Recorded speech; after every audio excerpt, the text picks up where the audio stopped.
pessoal, sejam bem-vindos ao Conscientemente e estamos começando agora mais uma entrevista. Hoje eu estou recebendo aqui a Cristina Gobi.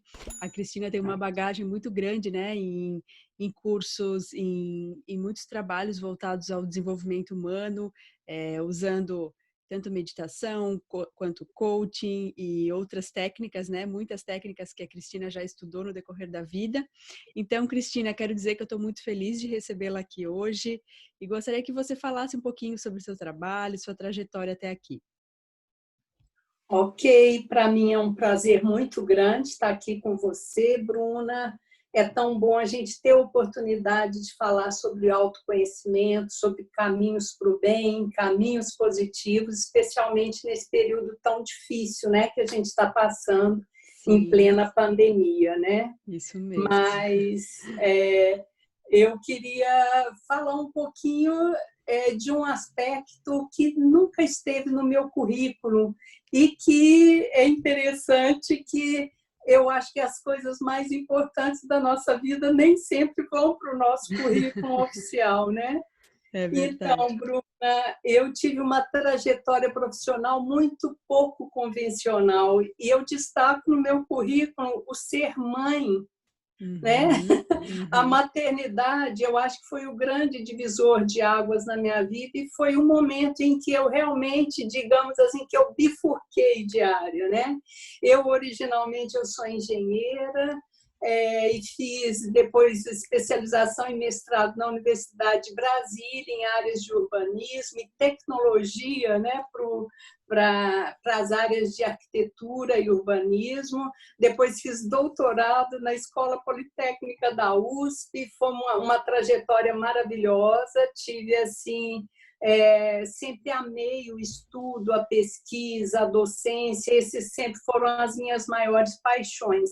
Mas eu tinha uma vida extremamente atribulada e estressada, e lá pelas tantas, no meio de um doutorado, eu morava em São Paulo nessa época, eu descobri problemas muito graves de saúde, que foram uma endometriose num grau altíssimo, eu tive ainda problema ovariano também bastante sério, que inviabilizava não só eu ter filhos, como podia agravar, era realmente um quadro de doenças realmente muito sério. E a gente não percebe, né, que o estresse na nossa vida ele é extremamente doentio, e a gente só percebe quando a gente tromba com uma situação muito difícil de saúde. E foi nessa hora que eu, além de todos os recursos da nossa medicina ocidental, eu já havia ingressado pelas mãos amorosas de um lama tibetano exatamente no caminho da meditação. E foi com a junção da medicina ocidental com a oriental, eu fiz muita acupuntura, além de práticas bem intensivas e profundas de meditação, que eu conquistei a cura, digamos assim. Na época, meu médico brasileiro falava, olha, você pensa em ficar curada, depois um dia, quem sabe, você faz uma inseminação e tem filhos. O fato, Bruna, que eu diria que, para mim, o grande milagre que eu achava na época foi que, a juntar as duas coisas, eu não só fiquei curada de todos os problemas, como, assim, eu diria para você, num prazo de 40 dias entre o último diagnóstico que eu tive e com essas práticas todas integradas, eu não só estava totalmente curada dos problemas ovarianos e endometriose, isso depois de passar por cirurgia e tratamentos bem extensos, né? Eu estava grávida do primeiro filho. Nossa, hoje, que lindo. E aí eu tive 3 filhos. Hoje o Daniel mais velho tem 22 anos, o segundo, o Henrique, tem 20 e o Lucas vai fazer 18, que é o terceiro. Nossa, Então, que coisa mais linda. Esses são os 3 milagres que realmente me fizeram mudar completamente de caminho, né? Então, assim, na verdade, eu falo, as bênçãos da nossa vida são seguidas de muitos desafios. E minha vida, depois com 3 bebês e eu já não conseguia mais fazer a mesma coisa, eu não queria mais, eu já tinha uma longa trajetória de consumo próprio na área de autoconhecimento, muitos anos de terapia, formação na área de psicologia, fiz várias, terapias por energia, que eu sempre gostei muito. Eu nasci em Uberaba, a terra do Chico Xavier, em Minas Gerais, e em uma família muito espírita. E a gente tinha essa ligação espiritual muito forte desde a infância, né? E embora eu não tenha seguido, né, na vida adulta a mesma religião dos meus pais, eu até hoje tenho muita afinidade com as diversas religiões. E eu acabei ingressando no budismo tibetano há 25 anos, que é onde estou até hoje, de onde eu retroalimento aí os meus estudos, né?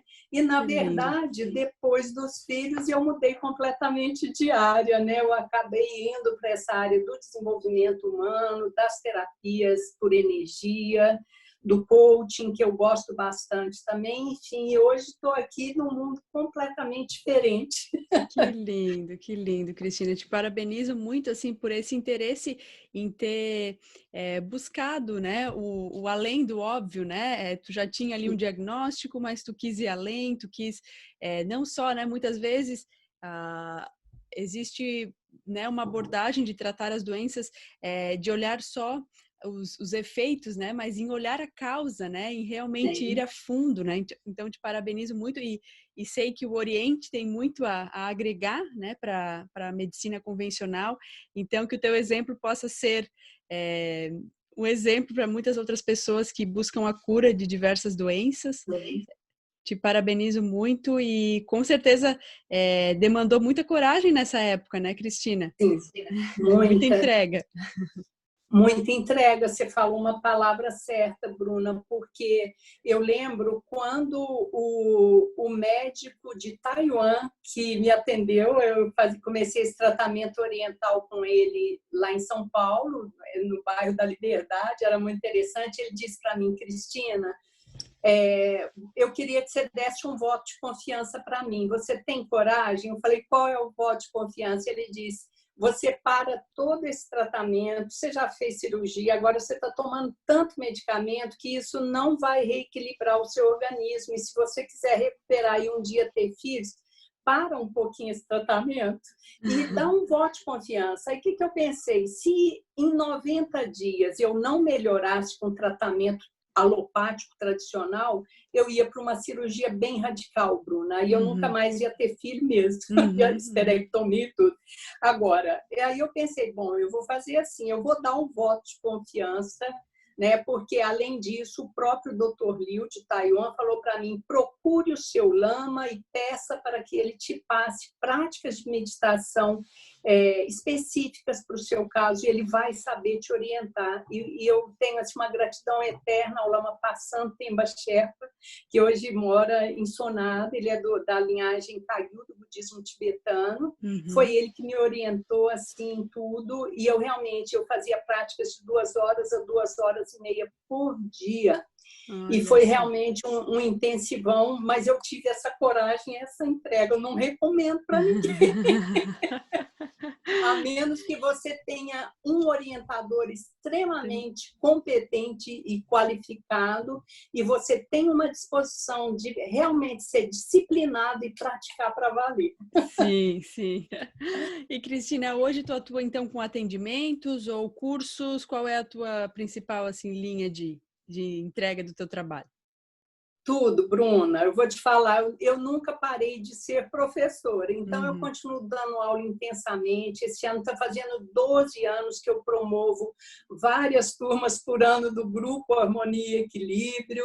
Então, eu dou os cursos presenciais de meditação com uma metodologia fantástica que eu desenvolvi aí ao longo dos anos. Eu dou workshops de imersão uma vez por mês. Eu dou retiros de meditação na Reserva Ecológica Paraíso na Terra, que é um lugar belíssimo, de natureza linda.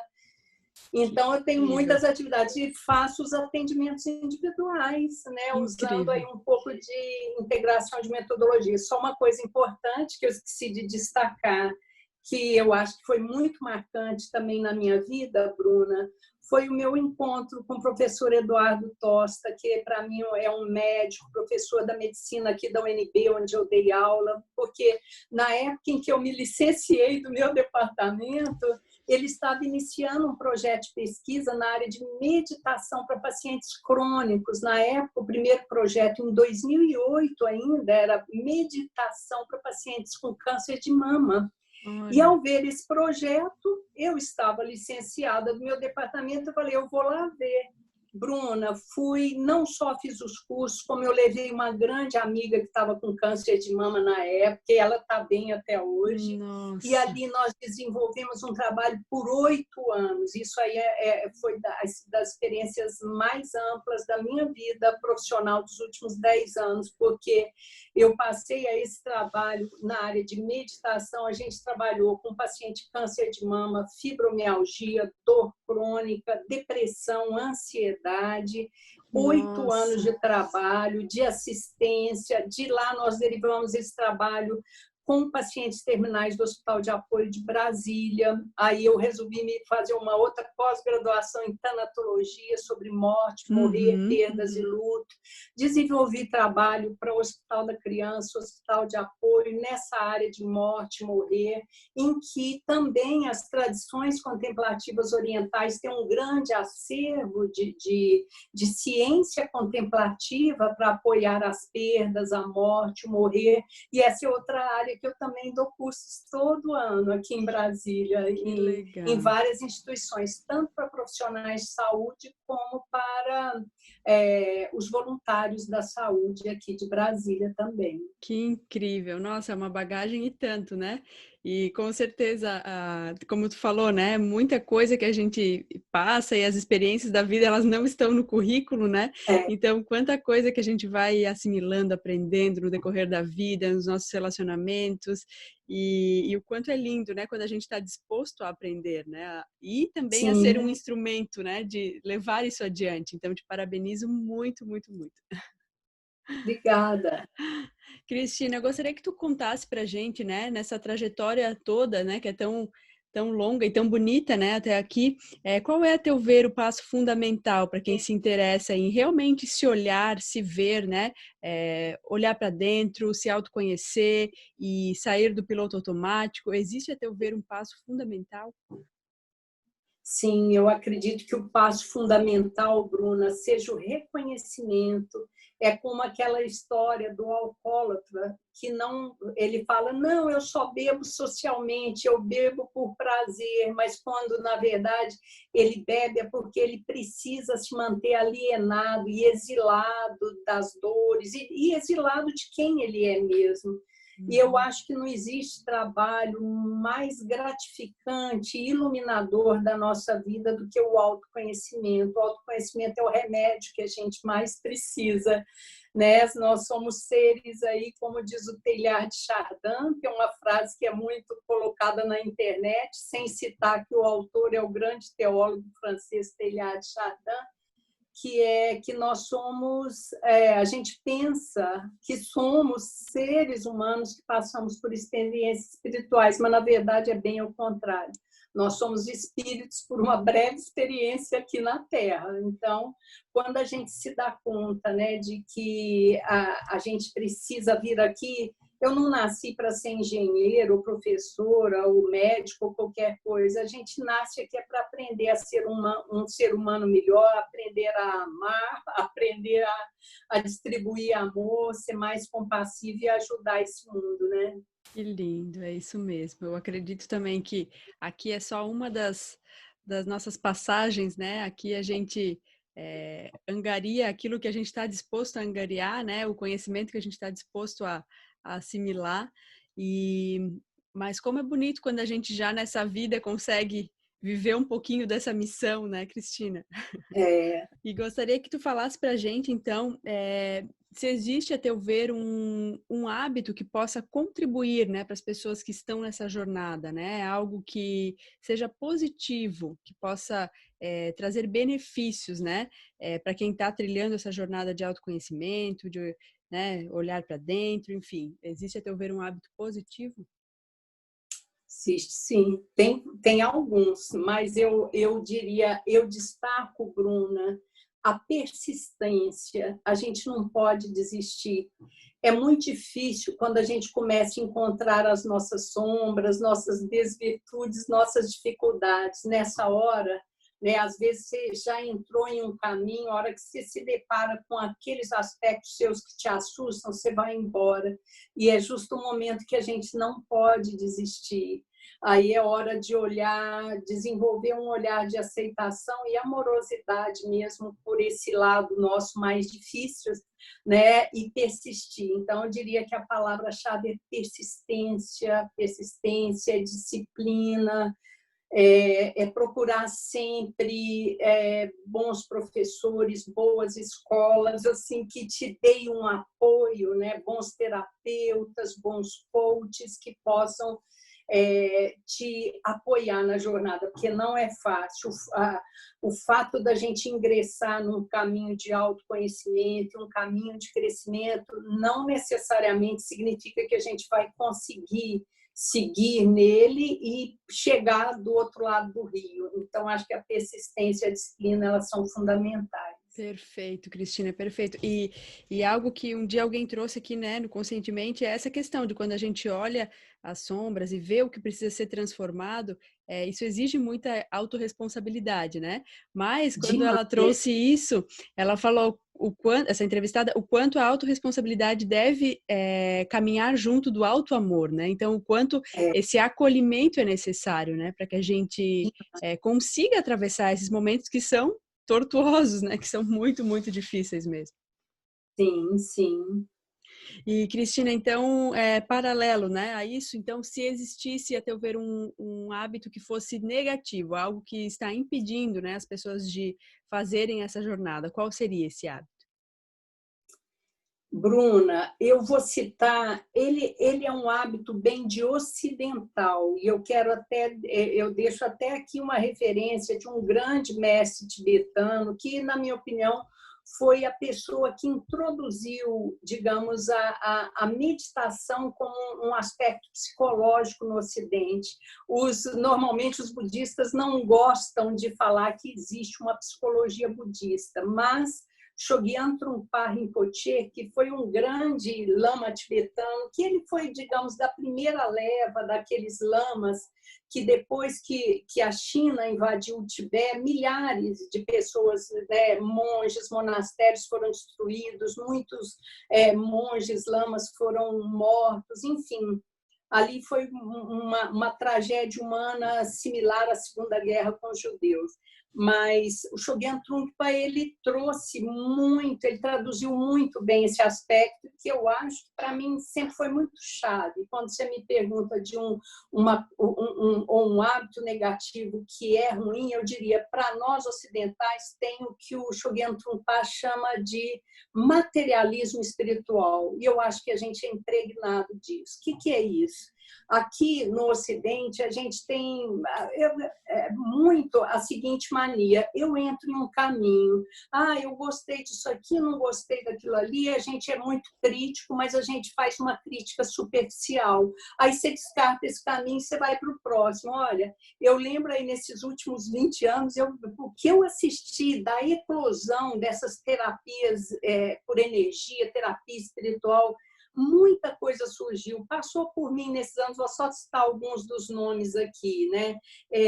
Além do Reiki, Magnify Healing, Light Healing, frequências de brilho, Body Talk, não sei o quê. Eu posso citar para você dezenas. Quando você vai... Então, tem gente que fala, agora eu vou fazer isso, agora o coaching também, que virou um modismo cheio de superficialidade, enfim... E principalmente os caminhos espirituais. Agora é moda disso, agora é moda daquilo, aí a pessoa sai picando aqui e acolá, e ela não aborda nada em profundidade. Ela começa a consumir as filosofias espirituais, religiões, etc., como se fosse roupa que você compra e troca toda hora. Então, eu diria que esse é um aspecto assim, terrível aqui, porque, como diz um grande lama, que foi diretor espiritual aqui em Brasília há muitos anos, ele falava assim, você não encontra água furando vários buraquinhos rasos na terra. Você encontra água quando você fura um buraco profundo e atinge o lençol freático. Então, eu acho que essa é a questão. Escolha o seu caminho, né? Se você chega hoje no mercado, no supermercado espiritual aqui, você vai encontrar de tudo que você possa imaginar. Brasília, então, é uma meca de coisas místicas, assim, que a gente nunca viu, não sabe de onde surge tanta coisa. Mas aí eu falo, não importa qual caminho você escolher, seja uma religião do cristianismo, catolicismo, espiritismo, sei lá, caminho dos evangélicos, ou budismo, taoísmo, sufismo, não importa qual, mas vai fundo nele, escolha um e mergulhe, porque todos são belíssimos, desde que você esteja em uma escola autêntica, porque o que tem aí de falsos mestres também está pululando. Eu tenho uma cliente coach muito interessante, uma médica estudiosíssima, ela disse para mim, Cristina, hoje todo mundo é mestre, o YouTube é cheio de gurus. Pois é, então está cheio de guru fake por aí. Então, mas a questão que eu sempre falo é, escolha um caminho, uma escola autêntica, profunda e séria, e aprofunde nela. É claro que você pode buscar, você deve fazer suas pesquisas em algumas outras, mas escolha uma na qual você vai fundo.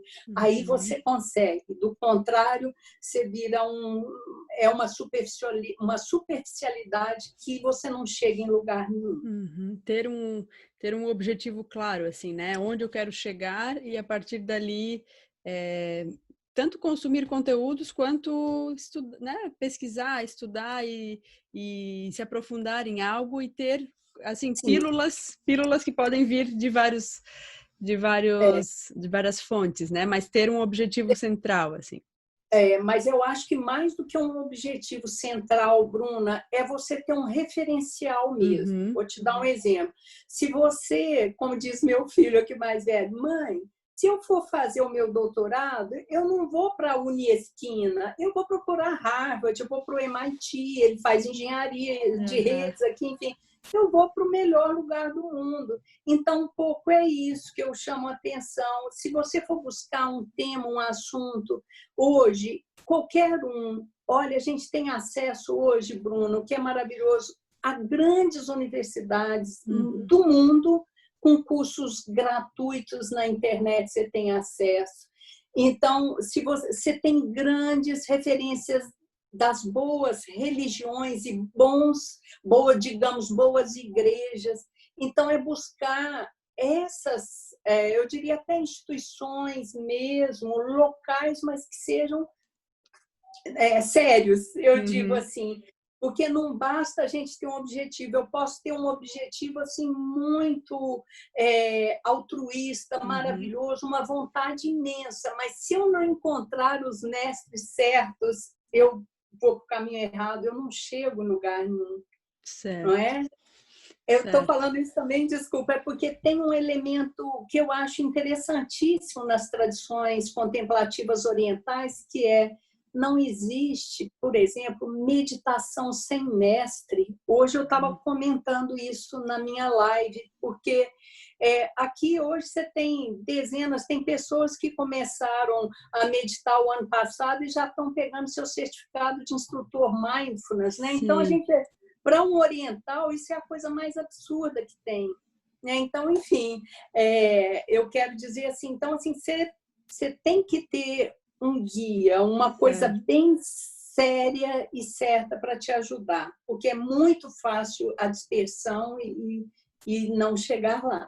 Certo, muito, muito interessante, Cristina.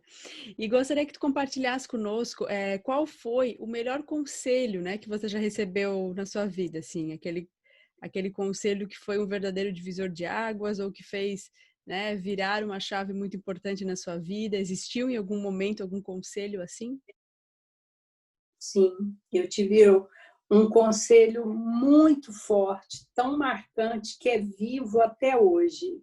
Isso aconteceu, acho que há uns 23, 24 anos atrás. eu saí da minha aula no doutorado lá na USP e fui buscar o Lama Passan, que estava trabalhando na construção de uma arquitetura sagrada num centro de retiros, lá em Cotia.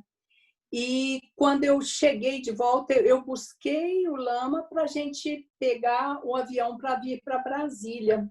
E a hora que eu cheguei em casa, o meu marido me ligou avisando que uma grande amiga nossa tinha morrido prematuramente com ataque cardíaco. Naquela hora eu caí num choro terrível e ele só falou, ele pegou, olhou bem para mim e falou: Cristina. Ele falava: Cristina, lembre da impermanência. A vida é impermanente, não tem nada que dura para sempre. Se a gente meditar, como faz parte das nossas práticas tibetanas diariamente, sobre a impermanência, a gente dá outro valor para a vida, Bruna. A gente não sabe o que vem primeiro, se é o amanhã ou se é o próximo mundo para outro lado. Quando essa pandemia começou, eu pensei: quem será que vai estar vivo de nós? Quem de nós, eu falei para meu marido, estará vivo daqui a uns meses? Não sei. Perdi a semana passada um grande amigo que era justamente diretor e criador desse centro de retiros lá em Cotia. Uma pessoa assim extraordinária, morreu assim em uma semana. Então, quando eu digo assim, a questão da impermanência assusta muito. Falar em morte no Ocidente é um tabu, mas é algo que a única certeza que a gente tem quando a gente é que vai morrer, mas a gente evita por completo falar nisso. Então, eu acho que isso mudou minha vida, Bruna, porque eu vou te dizer, não foi fácil a minha transição. Eu fui uma professora e pesquisadora extremamente bem-sucedida, famosa, concursada, com emprego garantido pela vida inteira, e eu abri mão disso tudo, porque por um caminho espiritual mesmo, minhas escolhas elas não foram pautadas pela questão material. Eu sabia que podia passar sufoco, como passei bastante depois na minha vida, sufoco financeiro, inclusive, porque pelas escolhas, mas naquele momento, naquela questão da impermanência, eu pensei: o que eu estou fazendo da minha vida? Eu amava tudo que eu fazia, eu amava a Universidade de São Paulo, eu amava a Universidade de Brasília, eu amava os meus alunos, minhas atividades, mas de repente as coisas começaram a não fazer sentido depois que eu tive os filhos e eu precisava dar uma assistência para eles, e não era só isso. Eu falei: eu tenho que fazer uma escolha. E eu escolhi sair daquela posição social extremamente bem consolidada para um caminho de pé no chão na vida. Eu vou te falar, não é fácil. Uma coisa, eu lembro direitinho, na época que eu saí, que eu pedi demissão da universidade depois de 22 anos, todo mundo me chamando de louca. Como você, professora concursada, famosa, deixa isso tudo. Falei: agora é outro momento de vida. Eu amei tudo que eu fiz, mas agora quero fazer outras coisas. Bruna, eu tinha recebido um convite banal para participar de uma comemoração no colégio das minhas crianças. Da época, a diretora me chamou e perguntou: Cristina, você pode fazer uma oficina de meditação aqui na comemoração da família? Aí eu falei para ela: com o maior prazer, diretora. Só que agora eu não venho aqui na condição da professora doutora Cristina Gobi, eu venho aqui agora na condição de mãe do Daniel, do Henrique e do Lucas. No dia seguinte, meu convite foi cancelado, eu não fui mais chamada porque uma outra pessoa, uma outra professora da UNB, que tinha sido minha aluna, mas que ainda estava professora doutora da universidade, ela foi no meu lugar para fazer a oficina e foi horrível a oficina, mas enfim. Mas o fato que eu chamo a atenção essas escolhas elas não são fáceis, porque o rótulo social, os carimbos que a gente carrega, as medalhas socialmente aceitas que a gente prega no peito, elas são as que a sociedade reconhece, né? Então, por isso que eu falo, o que eu tenho de mais importante na minha vida, que a maternidade, essa não foi currículo. É verdade, é verdade. E eu achei muito legal quando você trouxe sobre a impermanência, né? Teve uma frase que eu li, se eu não me engano, talvez tenha sido até no seu Instagram, uma frase que diz, você não sofre porque as coisas são impermanentes, você sofre porque as coisas são impermanentes e você quer que elas sejam permanentes, né? Eu acredito que seja do budismo, né? Exatamente isso. E é muito isso, né? Você recebeu esse chamado de seguir um outro caminho, se você tivesse se agarrado, né, digamos assim, ao ego, de querer manter aquele status para a vida inteira, você não teria feito esse desprendimento, né? Ele não teria acontecido. Então você aceitou, abraçou a impermanência e o quanto a gente precisa fazer isso no decorrer da nossa vida, né? Sim, sim. É muito lindo. Bruna, tem que ter coragem. Tem. Uma das divindades, o Lama Passan, me deu uma incumbência séria na época que eu tive que fazer as práticas intensivas para sarar meus problemas. A incumbência foi que eu fizesse práticas diárias intensivas para uma divindade linda, uma divindade feminina, né, do budismo tibetano, maravilhosa, que representa a mãe de todos os Budas, a mãe sagrada, que representa o amor incondicional. E é tão interessante isso, que é uma doação, além dessa representação da mãe e do amor incondicional, porque a mãe, não importa se o filho é drogado, assassino, horroroso, ela ama o filho. É o filho que ela quer, enfim. Mas essa divindade e essa prática, eu acho que gerou um efeito colateral para mim, porque a prática, ela é a mãe liberadora da dor, da dor, do medo e da miséria. Ela é a mãe que dá destemor, que dá coragem. Se você me falar, se eu tenho alguma coisa firme, eu seguro na minha vida, não tenho nada, a não ser minha capacidade de trabalhar. Que eu trabalho demais. Eu levanto às 6, faço minhas práticas, às 9 horas eu faço minha live do Instagram, depois a gente sobe a gravação lá para o Face, para o YouTube, depois atendo de tarde, dou aula de noite, enfim, cuido dos filhos, eles estão me ajudando aqui, mas vou te contar, nunca trabalhei tanto como essa pandemia, tem muito trabalho dentro de casa também. É fogo. Mas então eu acho que só tem isso mesmo, é coragem. Coragem. De arregaçar as mangas, ó, e trabalhar. E é isso que importa, a gente viver o nosso propósito, servir, né? E é muito bonito isso, porque é uma energia que vai se renovando, né? Não existe tanto um cansaço nisso, né? Existe realmente uma entrega, né? E Verdade. Cristina, eu gostaria que tu compartilhasse conosco se existe alguma frase, pensamento ou lema que você leva na sua vida, no seu dia a dia. Nossa, tem muitos, Bruna, é difícil escolher aqui uma frase, um pensamento ou um lema. Eu escolheria, eu acho que a questão da persistência mesmo, viu, Bruna? Eu acho que, às vezes, né, quantas vezes a gente amanhece sem vontade, ou triste, ou querendo dormir, ou querendo desistir. Eu diria, não desista, siga o seu coração, confia no seu coração. A gente não costuma confiar em intuições, né? Para a gente, eu acho que o ocidental ele é muito crítico e muito cético. Eu lido muito com gente cética, eu acho que toda a minha formação acadêmica, né, foi muito nessa linha, e para mim também foi um ato de coragem, acreditar no coração e de sentir, olha, não é isso que eu tenho que fazer agora, então eu acho que é persistir.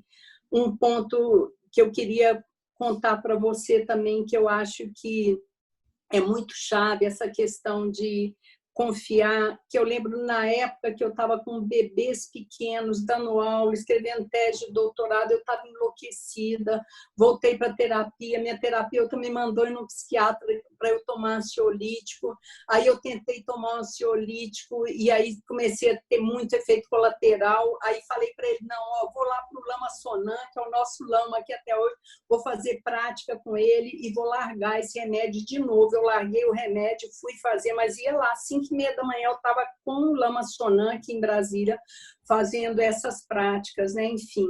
Mas naquela época eu podia escolher, Bruna, eu entrar no ansiolítico, antidepressivo e remédios, ou parar. Aí o que eu pensei? O que é mais importante para mim? Porque a causa do meu problema era a angústia de deixar os meninos adoecidos dentro de escolinha, de creche, para poder ir trabalhar para garantir meu diploma de doutora, meu salário do fim do mês, e para mim naquela hora nada era mais importante. Então, o que eu fiz? Falei, não vou tomar remédio, eu não vou fazer nada. A causa do meu problema é eu querer estar com os meus filhos agora. Essa é a missão que foi confiada nas minhas mãos. Eu acho que as divindades, né, Grintara me entregou nas minhas mãos 3 meninos preciosos para eu transformá-los em homens importantes, em homens bons, de valor. Homens. Essa missão que eu tenho agora. Então, foi nesse momento que eu realmente vi, não, eu me licenciei, 2 anos depois eu pedi demissão e fui para outro caminho, enfim. Então, mas coragem, persistência, siga fundo, não é fácil, a sociedade vai sempre te convidar para você vir no contrário. Muitas vezes a família vai falar que você está fazendo errado, você vai ter poucas pessoas te apoiando nessa hora, sabe? Eu tive meu marido e a minha terapeuta, né? Mas confia. Mas exige muito realmente confiar nessa voz, nessa intuição, né? E a gente se perguntar também é importante, né? Nesse momento você parou tudo e se perguntou, né? O que é importante para mim? Então, tem muitos momentos da vida em que é necessário que a gente faça essa pergunta. Nossa alma quer falar com a gente, né? Mas muitas vezes a gente não está disponível e disposto a ouvi-la, né, Exatamente. Cristina? Exatamente. É bem por aí. E, Cristina, existe algum livro que tu poderia indicar para a gente? Eu sempre peço, né, para o entrevistado para que ele fale um livro, para realmente mostrar que tenha sido um livro que mexeu bastante com, né, com a pessoa com que eu estou conversando, que realmente foi um divisor de águas, assim. Poderia citar um? Sim, a gente sempre tem vários, mas tem um que me marcou durante anos e anos, que eu adoro, que é um livro que foi lançado aqui no Brasil em 2000, tem então 20 anos, que é o Livro Tibetano do Viver e do Morrer, do Sogyal Rinpoche. É um livro obrigatório. Quem não quiser ler a parte 2, que entra mais em detalhes, né, de como é que o budismo tibetano vê o processo do morrer, do pós-morte, enfim, não precisa. Mas a primeira parte, ele começa tratando da impermanência. É lindo esse livro, é uma leitura, Bruna. Esse livro é meu livro de cabeceira assim, há anos e anos. É uma referência incrível. Eu acho que é o livro tibetano do Viver e do Morrer, de Sogyal Rinpoche. Leia esse livro, vale a pena demais. Eu vou atrás dele, com certeza. Já ouvi falar sobre ele, mas com certeza agora reforçou essa vontade de ler. E te agradeço muito, então. E, Cristina, gostaria que tu deixasse para a gente qual é a melhor forma, né, para quem está nos ouvindo agora, entrar em contato com você, conhecer mais o seu trabalho. Você poderia deixar algum link, enfim, alguma referência? Sim, claro. São as minhas páginas, o Instagram, todos os meus canais se chamam Meditação, Harmonia e Equilíbrio. O Instagram, o Facebook, o YouTube, ou através do meu site, mas o principal, mensagem direta mesmo pelos canais, Meditação, Harmonia e Equilíbrio. Fiquem à vontade, eu com o maior prazer adoro conversar. Adoro trocar ideias, eu acho que a gente cresce juntos, né, Bruna? Sim, e eu vou dúvida. adorar o dia que você puder vir aqui nos nossos retiros. Querida. Olha, eu vou mandar para você um videozinho de 1 minuto e meio do último retiro na Reserva Ecológica. Eu estou morrendo de saudade, essa pandemia está judiando a gente. Mas a gente toma banho de cachoeira, a gente faz preces e meditações com mantras na montanha. Que coisa mais linda. É muito lindo no pôr do sol, é um lugar encantador. Eu já te convido para quando puder você vir com a gente. Que incrível, agradeço muito. E, Cristina, quero realmente, né, agradecer muito a tua disponibilidade de estar aqui, a tua presença aqui hoje. Desejo que a gente possa fazer ainda muitas trocas, né, de poder poder conversar e fazer mais materiais, conteúdos juntas, e quero desejar muita luz na sua caminhada, muito sucesso, que você possa continuar levando, né, a sua mensagem adiante e ajudando tantas pessoas que estão nesse caminho, que estão buscando curas não só físicas, né, mas para tantas outras questões. Então, te agradeço muito e desejo muita luz na tua caminhada sempre. Obrigada demais, te agradeço muito pela atenção, pelo carinho, a gentileza, né, da gente poder ter marcado esse encontro tão gostoso. E quero convidar você, seus amigos e seguidores também para participar comigo. A gente está com as lives praticamente diariamente no Instagram, depois elas vão para o Face e para o YouTube. Eu quero, a partir da semana que vem, estar promovendo cursos de curta duração, mas serão vários temas, tem coisas muito ricas, e quero muito contar com você, com seus amigos e seguidores também. Que legal, que legal. Que tenha muito sucesso nesses novos empreendimentos, porque com certeza tem muita gente ansiando pela mensagem que você passa. Então, muito sucesso. Que bom, Bruna. Um beijo muito grande. Beijão, Bruna. Muito obrigada, viu? Gratidão, gratidão. Beijo.